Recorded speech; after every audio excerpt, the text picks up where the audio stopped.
Ahí está grabando.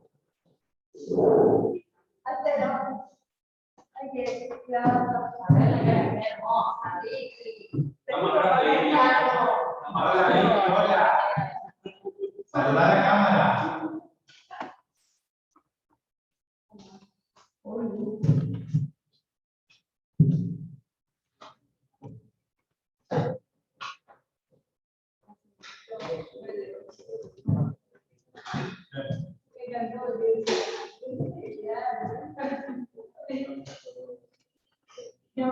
Ahí tenés que parar todo lo tuyo.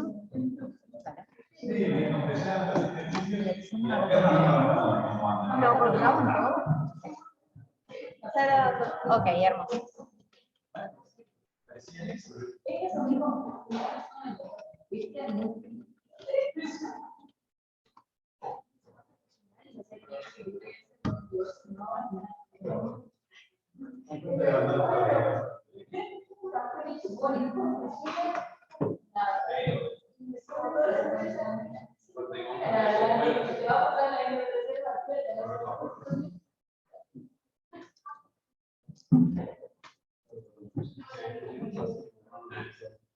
No veas algo, seguro que vos lo conoces.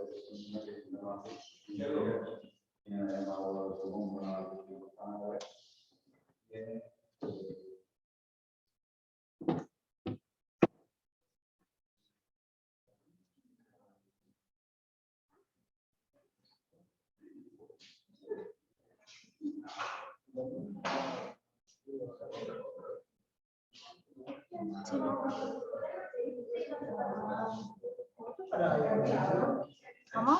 Es que te juro que me estoy muriendo. ¿De frío o de calor? No, de calor. Así es. Bueno, arranco, Flor. ¿Sí?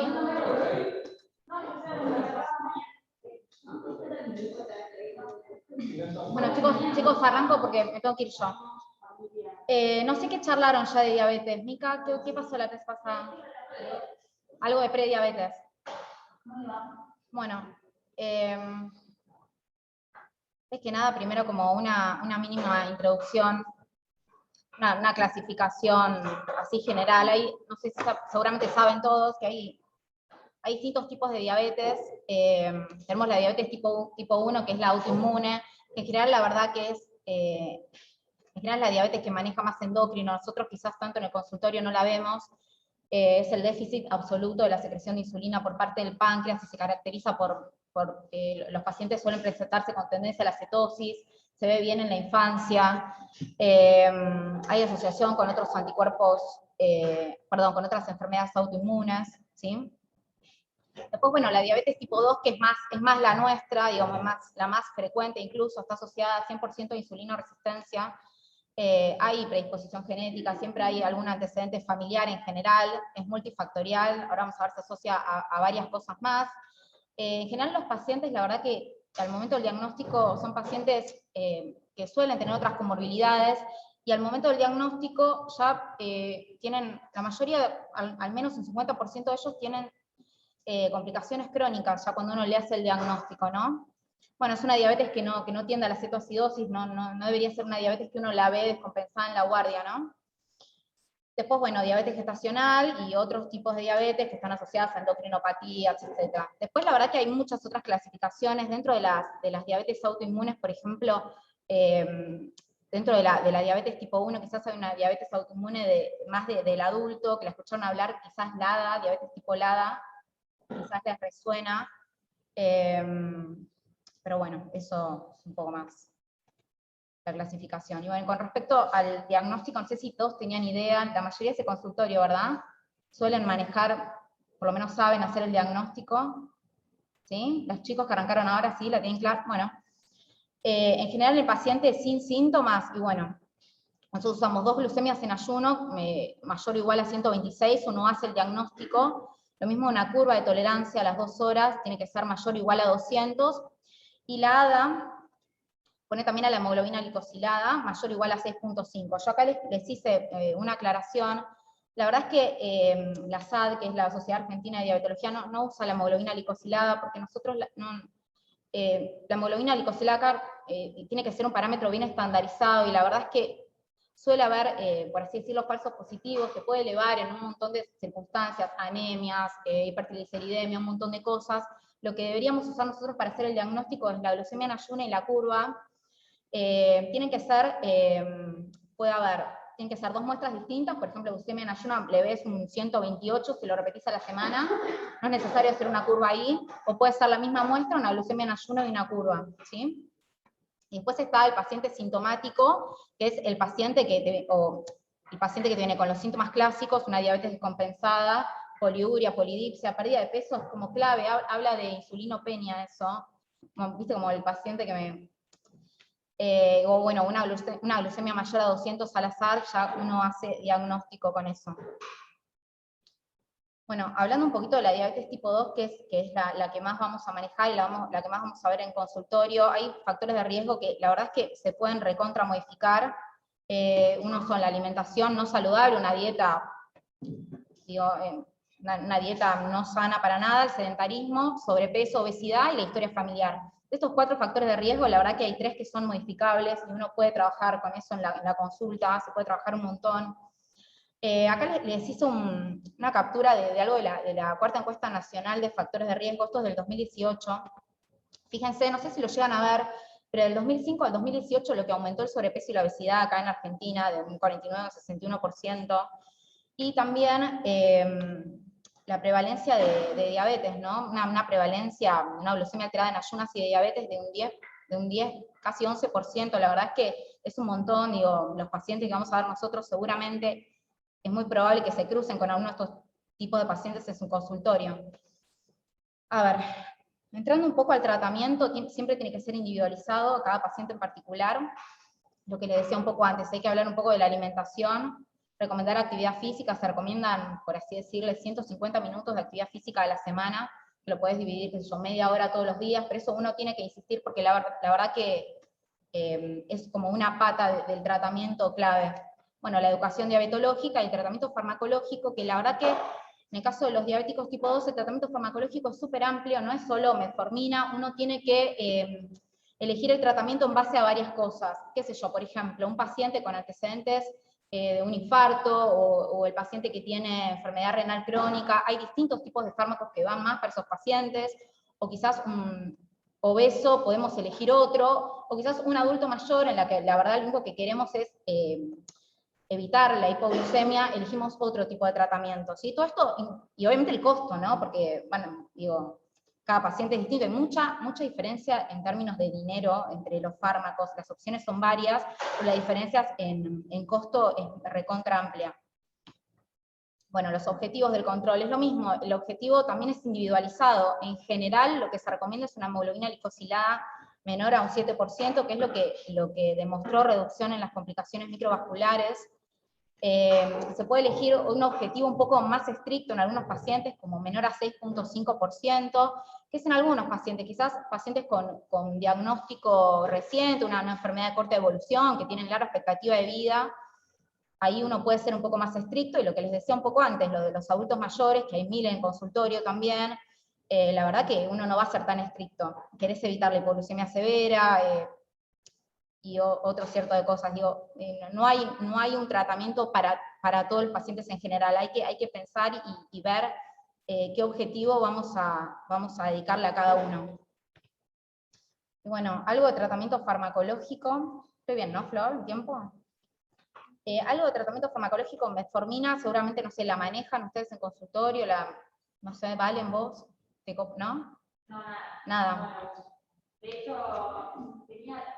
presenté la que tenía un paciente que tiene que considerar 10, y toma 1000 de metformina a la mañana y un poco de lácteos a la noche. Ajá. Bueno, Y no funciona. No le está yendo bien. Bueno, no supe qué hacer. ¿Es un diabético tipo 2? Sí. Okay. Y bueno, nada, le pasé la interconsulta de mandar de post con domino, porque tenía muchas cosas, pero porque según la. Bueno, dale, vemos si ahora quizás. A ver, metformina es la droga, es la más común, la verdad que es una droga ya recontra conocida en el mercado, que demostró eficacia y seguridad en estudios a largo plazo, bastante segura, es barata, lo cual es muy bueno. Es una droga que el mecanismo de acción es insulino sensibilizadora, ¿sí? A ver, no produce hipoglucemia, o sea, no es una droga que genera hipoglucemia, y nosotros, la verdad que es bastante segura en ese sentido, porque el mecanismo de acción es otro, no es la producción de insulina.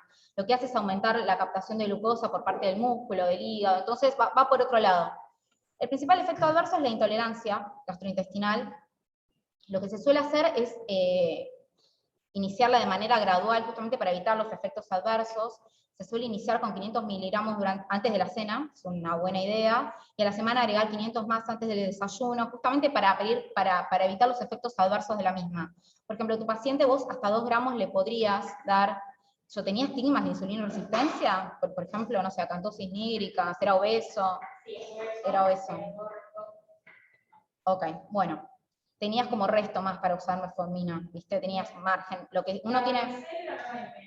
Bueno, lo que uno, la verdad es que tiene que tener cuidado es el tema de que se excreta por el riñón. Lo que hay que tener precaución es que la verdad es que si vos tenés un paciente que le vas a iniciar por primera vez una droga, si tiene un clearance menor a 45 y no la arranquen, la verdad que no. Si el paciente ya viene con metformina y después deteriora la función renal, qué sé yo, hasta un clearance menor a 45 la podés ajustar a función renal, pero sabiendo que está contraindicada en menor a 30, digamos. Ojo con eso, es como lo único a tener, estar alertas, digamos. Pero en general se puede indicar sin ningún tipo de problema. Bueno, después hay otras medicaciones también recontra conocidas, que son las sulfonilureas, licacida, limepirida, libenclamida. ¿Les suena esto? ¿Sí? ¿Sí? Son drogas recontra baratas, que el mecanismo de acción es estimular la producción de insulina, entonces la verdad que el principal efecto adverso es la hipoglucemia. Uno la puede indicar, hay que arrancar con dosis bajitas, explicarle que las tiene que tomar con las comidas y hablar de hipoglucemia. O sea, uno no las puede indicar sin darle la pauta de alarma de qué es hipoglucemia, cuáles son los síntomas y qué hacer si presenta hipoglucemia. La verdad es que no es algo para subestimar. Es una medicación que se puede indicar tranquilamente, pero explicando todas estas cosas. Bueno, esto no sé si no es un montón. Después hay unos fármacos, más allá de la metformina y de las sulfonilureas, unos fármacos que son un poco más nuevos, ya no tan nuevos, pero son unos fármacos más nuevos que están basados en lo siguiente. Hay algo que se llama efecto incretina. ¿Escucharon hablar una vez de esto? Héctor, sí, ¿sabes? Bueno, ¿qué sé yo? Bueno, el tema es así, este grafiquito que está acá,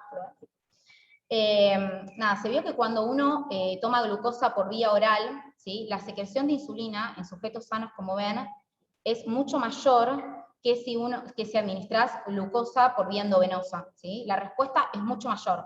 O sea, nosotros tomando glucosa tenemos mayor secreción de insulina que si nos administran un dextrosado por vía endovenosa. Bueno, esto se vio que es porque cuando uno ingiere alimentos, hay unas enterohormonas que se llaman incretinas, que son GLP-1 y GIP, que lo que hacen es estimular la síntesis y la secreción de insulina. Esto de manera habitual y de manera normal, y tiene una vida media muy, muy cortita porque son inactivadas por una enzima que se llama DPP4. Yo acá se las escribí. En los diabéticos tipo 2, esto no está bien, este mecanismo está recontraalterado. Fíjense acá que la síntesis y la secreción de insulina es menor, digamos, comparada con sujetos sanos, ¿no? Me parece como que es clara. Y se vio que había un defecto, o por lo menos en la acción de estas hormonas, y todo esto se usó lo usaron en unos fármacos que se llaman así, ya se los pongo. Espera, una cosa más. Esta GLP-1, que es esta enterohormona que se libera cuando nosotros comemos algún alimento o algo, lo que sea, fíjense que tiene un montón de acciones muy lindas. Fíjense, no sé, son cardioprotectores, disminuyen la producción de glucosa hepática, aumentan la captación de glucosa por el músculo y por el tejido adiposo, aumentan la secreción de insulina, enlentecen el vaciado gástrico. O sea, la verdad es que realmente son muy buenas en lo que tiene que ver con el tratamiento de la diabetes, ¿no? Entonces, ¿se entendió algo de esto? Bueno. Entonces, estos fármacos, que son un poquito más nuevos que los que les dije antes, son los famosos IDPP4, que los van a ver, un montón de pacientes los tienen, sitagliptina, linagliptina, sasagliptina son quizás los más conocidos, son incluso, la verdad es que son bastante seguros para usarlos. Metformina y sitagliptina es una combinación excelente, digo, muy fácil de manejar. Son fármacos un poco más caros que los anteriores, obviamente. Es lo que les decía yo, actual a nivel de esa enzima que les había comentado, entonces aumentan la vida de las incretinas propias que tenemos nosotros, aumentando la secreción de insulina dependiente de glucosa. Eso así a grandes rasgos. Como efectos adversos, algo que les puedo decir así relevante, no producen hipoglucemia, lo cual está espectacular. La sasagliptina se asoció a mayores internaciones por insuficiencia cardíaca, así que ojo, quizás si tengo un paciente con antecedentes o muy mayor, o un ecocardio ahí no le indiquen, o fíjense de cambiársela por otra. Son fármacos que también se ajustan por función renal. La nilagliptina es un fármaco que se usa hasta un clearance de 30, o sea, es la opción en el paciente que tiene deteriorada la función renal. No mucho más. Ojo si tiene el paciente antecedentes de pancreatitis, y no mucho más. Bueno, están los agonistas de GLP-1, que lo que hacen, digo, simulan a esta famosa incretina, ¿sí? Que tiene todos estos efectos divinos. Son muy caros, la verdad, es la contra que tienen. La administración es por vía subcutánea, puede ser una vez al día o semanal. También se usan para el tratamiento de la obesidad, no sé si escucharon hablar de Saxenda, bueno, es un éxito. No generan hipoglucemias, además, si tenés un paciente obeso, está buenísimo porque generan saciedad y lo ayudan a perder peso, o sea, la verdad, están muy buenos. Estos fármacos demostraron, distintos trials demostraron beneficio cardiovascular, demostraron reducción de eventos cardiovasculares mayores, por ende, la verdad yo tengo un paciente con una enfermedad cardiovascular establecida, y la verdad es que es un gran candidato a recibir esto, ¿no? Los efectos adversos, intolerancia gastrointestinal, no hay otra cosa. Si el paciente tiene antecedentes de pancreatitis, la verdad que no es el indicado, tampoco, igual que el anterior, que el DPP4. Y les puse uno más, que no sé si los escucharon hablar, los ICGLT2. No sé si tienen pacientes con canaglifosina, ¿no? Dapaglifosina, vos, Juan, sí, seguro. Son fármacos también, son más caros que los anteriores. Lo que hacen es inhibir unos receptores a nivel de los glomérulos renales, y lo que hacen es producir glucosuria, ¿sí? La verdad es que lo bueno es que no generan hipoglucemia tampoco, y son fármacos que demostraron beneficio cardiovascular y demostraron retrasar la progresión de la enfermedad renal crónica. Entonces, de nuevo, yo tengo un paciente, qué sé yo, con microalbuminuria, con antecedente de un infarto, y la verdad es que es de elección, ¿sí? Siempre metformina primero y después agregarle uno de estos. Estos son por vía oral, lo cual comparado con el anterior es una buena opción. Los efectos adversos, bueno, eliminan glucosa por la orina, entonces ojo, las infecciones genitourinarias, ojo en los adultos mayores, producen diuresis osmótica, pueden deshidratarlos. Obviamente un adulto mayor no va a ser de elección, pero bueno, más o menos, y no mucho más. La idea era, por lo menos, que sepan que hay otros fármacos, además de metformina, que sepan cuándo usar metformina, capaz cómo optimizar un poco el tratamiento. En tu paciente de hemoglobina glicosilada de 11 era, no sé, habría que ver todos los antecedentes. Bueno, claro, terrible, sí. Bueno,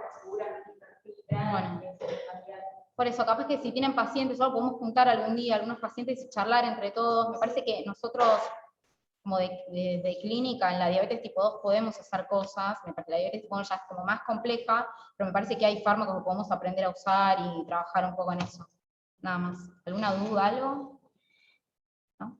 Bueno. Las últimos son la última de la cardiología. Claro. Empezar con los diabéticos, y en realidad lo que se vio que bajan el promedio de hemoglobina glicosada 0,5. Los pacientes tienen menor mortalidad cardiovascular. Los pacientes son porque los traen mente sobre todo. De hecho, la mayoría de los pacientes que traen son adultos mayores. Desproporcionadamente respecto a la actividad. Se ve mucho menos. 50 centavos la en realidad se ve que tiene efectos a nivel de hemoglobina renal, de los gaseosos. momento se empezaron a probar pacientes con insuficiencia cardíaca porque no tenían nivel. Se mueren menos. Es un fármaco antidiabético, aunque formalmente empezó siendo un fármaco antidiabético. Hoy en día, las gliptosinas son fármacos cardiovasculares, con cierto efecto antidiabético, ideales en la insuficiencia cardíaca, de hecho, la conservación, la prevención de la insuficiencia renal, la muerte cardiovascular, la muerte total, sí baja la chica de mortalidad. Baja la esteroidalidad, pero es el tipo fármaco de la cual uno resolvió para terminar el dolor de la hemoglobina glucosilada, sino que es enfermedad cardiovascular. No, pero el pasa por esa monoterapia. No, No, monoterapia, siempre asociado, pero la verdad es que. ni hablar porque aparte un poco un punto. No, pero por eso yo les decía como que el tratamiento es digo, la alimentación, la actividad física, los fármacos, todo tiene que contribuir, digamos. Si los fármacos no dan, desde la hemoglobina glucosilada, es cierto, en realidad, la verdad es que no hay un fármaco que solucione absolutamente todo, tiene que haber un tratamiento integral para ver resultados y para mejoría, sin lugar a dudas. Yo creo que lo que más bajó de la universidad es como el más amplio con pacientes, hay que hablar. Lógicamente, los pacientes sobre esos diabéticos curan la diabetes. Algunos de cuando tienen muy mal. Hay una familia más de fármacos que son las que se inhibioran, la rosiglitazona, la tiroglitazona, que usan muchísimo durante 2 décadas, 20 años. Que están un poco desacreditados porque aumenta la presión de los alumnos, y aumenta la insuficiencia cardíaca. Como bastante considerada, pero hay que ver el tema de aumento de la presión de los alumnos, la zona, tiroglitazona, tiazolidina. Hay otra familia más.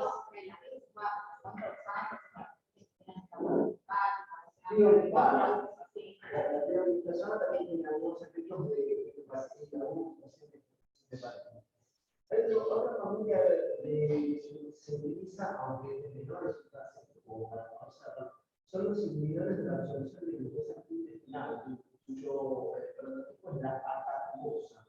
La atarubosa, inhibe la absorción intestinal. O sea, hay por lo menos 5 o 7 familias de fármacos para usar en combinación.